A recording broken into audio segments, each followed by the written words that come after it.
Big Ed here. Today we have the Smith & Wesson M&P 40 caliber full-size handgun right here. It is empty, and we are going to field strip it and clean it today. A lot of people said you can shoot this gun and take it apart, dry fire it, but that does not work. I was just trying that, and I remember that not working with my original video review of this firearm. The people posted comments you can dry fire it, but that does not work. So the easiest way to do it, it's provided in the gun, is a little key in the handle of the gun right here. And just pull that out. It comes out easier one way. Of course, it's cold out here today. It's probably about 30 degrees right now, so the plastic's even stiffer. But there's your little tool right there. So what we'll go ahead and do is lock the slide back, and you'll see that little orange yellow tang in there. And again, dry firing. Oh, this model firearm, this is a newer one, but maybe some different generations or different vintages of this firearm you can do that with. But we got the little pin pushed up, the little yellow pin down there. And then that's our takedown lever. Rotate that 90 degrees. And that's it. And our firearm is now broken down to clean. So we're going to go ahead and give it a little spray. We're going to just run with, I think, a little gun scrubber. I ran this yesterday, put exactly 100 rounds through it. And I'm really enjoying this handgun, the Smith & Wesson M&P series. I'm a Glock fan. I like the Glocks. And this is similar to it. And this is just, I think, somebody took Glock's idea. And a lot of people do this with everything in society, and they kind of made their version of it, modern polymer handgun, and it's really nice. I definitely like it, and it's growing on me. The 40 caliber is growing on me, and it's good stuff. We'll put this back in here because I'm sure that's something I could do a good job losing. You can see that little tool goes right there. Kind of work where the hole in the Glocks are, like you can get the Glock plug. But this firearm is definitely, let's get some of the definitely growing on me. And I'd be interested in some of the Pro Series on this. I like the look of the longer slide on them. I think they're attractive. Like, I just was shooting a Glock 34 that I thought was ugly as sin.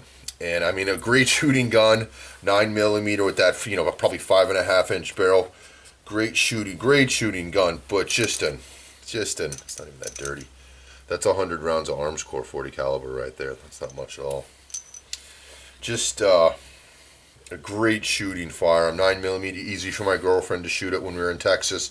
But definitely the core, I believe, they make a couple of them.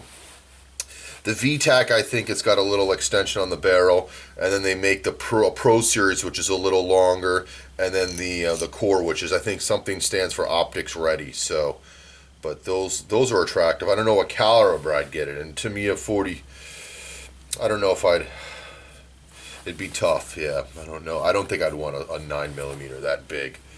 I don't really, for myself, or my girlfriend would be more interested in shooting. Maybe I would buy one, but I don't know if I totally understand the for my own use, just such a big 9mm. I'd rather have it in 40 or 45, but I don't know if I could stand behind a 45 that's not a 1911. That would be tough. As much as people rave about the Glock 21s and the M&Ps, I don't know if M&P, if that's really me. I might have to. It might be an E series or a Colt Series 70 in my future. That looks pretty good. So we'll run one through there, and then that'll be it for the barrel. And again, I mean, not too often, I used to run more wire brushes, but I've been reading up more, and I think I was probably a little heavier on the wire brushes. So maybe like once every 5th or 6th cleaning, I'll run the wire brush, or if I shoot lead bullets. But I don't shoot lead bullets that often, just because they're hard to get down here where I'm at. And I do not cast my own bullets yet. Maybe someday I will. I'm kind of interested in doing that. Definitely making some hard cast bullets. Those I would have a good use for. Even soft cast just for target shooting. So I think the inside of that barrel is pretty clean. So we'll get a little paper towel here. Wipe down the rest. But basically all these kind of polymer pistols, my experiences, they're all kind of the same gist. This is striker fired. I have a this SIG that's double action. But once you kind of get one of these modern polymer pistols, you see a lot of similarities. And maybe some people will argue with me, but it's like pickup trucks. Once you drive a Ford F-150, there's Chevy guys, there's Dodge guys. I got a Dodge right now. There's all sorts of different people and their opinions of pickup trucks. And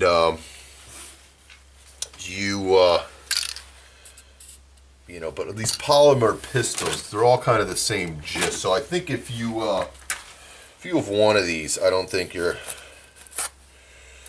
totally out of the realm.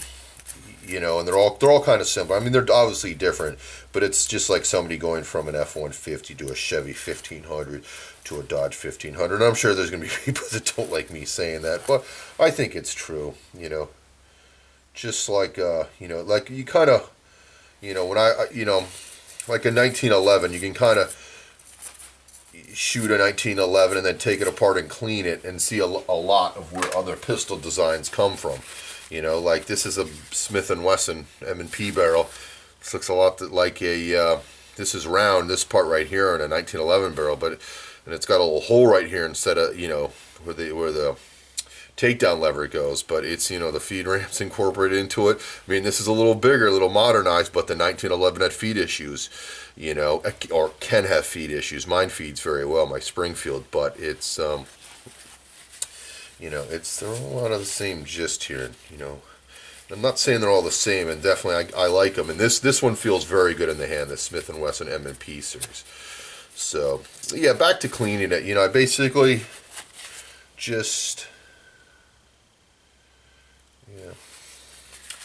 basically just try to, get all the schmutz off of it, and this arms core seemed to shoot really clean through it, and I'm pretty happy the way this is coming clean. Usually the spring I don't do too much. Every one, like maybe,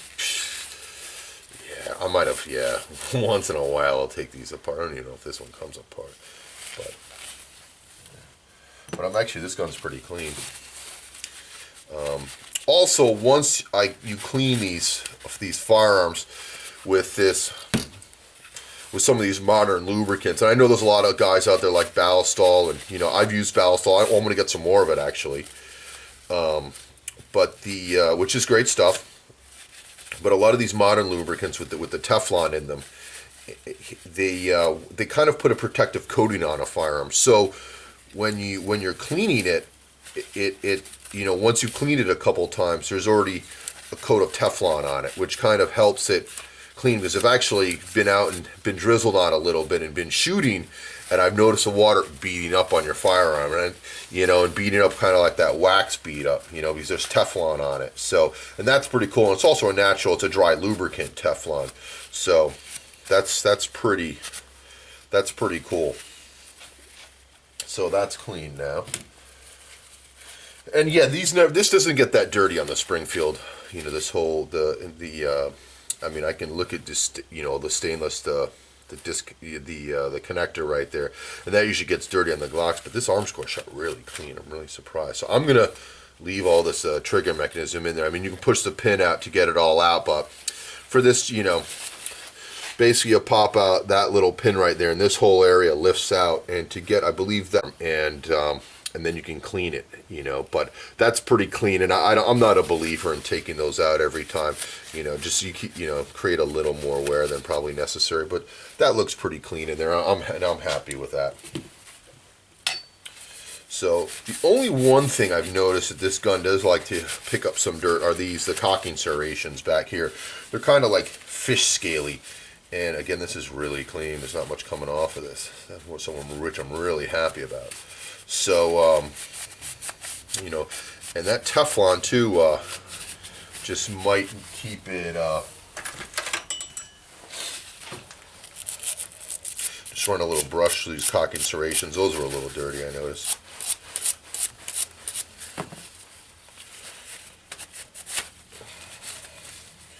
But, oops, don't want to drop that. But I like the finish. I like the look of this gun. And the other thing that's starting to really grow on me is the feel of this firearm right here. And I've got the small. It's got replaceable back straps, and I think all the Generation 4 Glocks and all these M&Ps do now, which is the new, make your gun customizable to you. And just like everything else, everything's becoming more customizable and more options and so on and so forth. But it fits very well in the hand, and yeah, I definitely like these M&P, and I'd like to get another one, but not sure yet. Glock 23 might also be in my future too, just because I'm really like the 40, and I think the size of the gun is perfect. If they made one of these in a 40 and the size of the Glock 1923, 32, which I think are the sweetest Glocks ever. That size Glock, I think it's the sweetest size for a gun. It's fun at the range. It's concealable. It's you can carry it all day long. It's just useful. It's just and if you don't shoot a lot, get it a 9mm accomplished shooter. Get a 40. Just absolute great firearm. Great firearms. Or if you want something exotic with some power, get the 357 SIG. But excellent. And I would love to see these Smith & Wesson. I'm a big Smith & Wesson fan. I've got a few of these now. I'd love to see Smith & Wesson come out with that size firearm. That's just that Glock 23 size. That would be really cool. So Compacts is really a compact with these M&P series. It's small, it probably wouldn't be. I mean, it's probably a reasonable range gun if you're an accomplished shooter, but it's closer to a baby Glock to me. One of a 26 or a 27. But it's just not that. They don't have the Glock has mastered that size. But yeah, looking pretty clean here. The other thing, I'd like to put some night sights on this. I think so. And this gun also ran great. 100 rounds of arms core, ran perfect. 0 failures to feed, 0 stovepipes, all that. All my firearms are getting pretty reliable now, which I'm really happy about.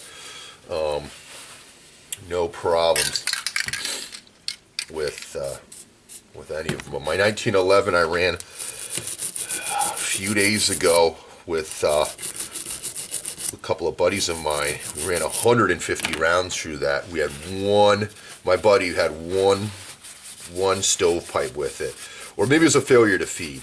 I can't remember. He was shooting it, and it was Winchester white box, which is some of the cheapest ammo you can buy. And I have had problems with that before with my 1911 before I sent it back to Springfield, but but I'm not too worried about that. I wasn't too worried about that. But with the Winchester white box, that's known to not be the greatest ammunition. And I was just trying to get rid of a bunch of it. But I was very happy with the Springfield 1911. But this gun is very reliable, and it feeds hollow points. So you can see I have some. These are some Hornady critical defense in here. So we're pretty good right there. I wanted to get that face good. Let's see if there's any garbage left in there.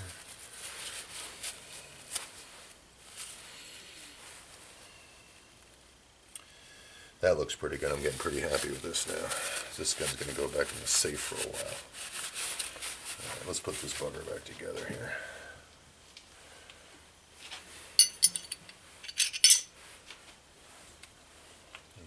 Do this.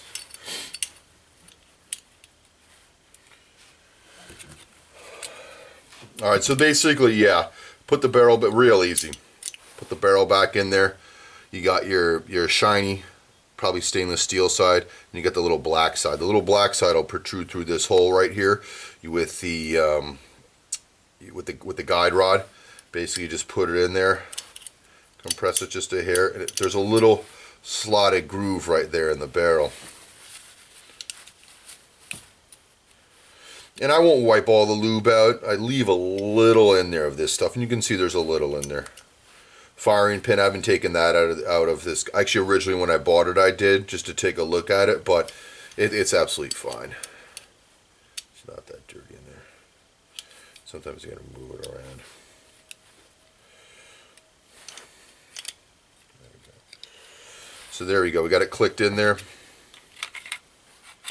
Basically just, you know, barrel, mainspring, and just slide it right back together. There you go. Oops. Actually, I screwed that up. Alright, so you got your takedown lever. Start over now.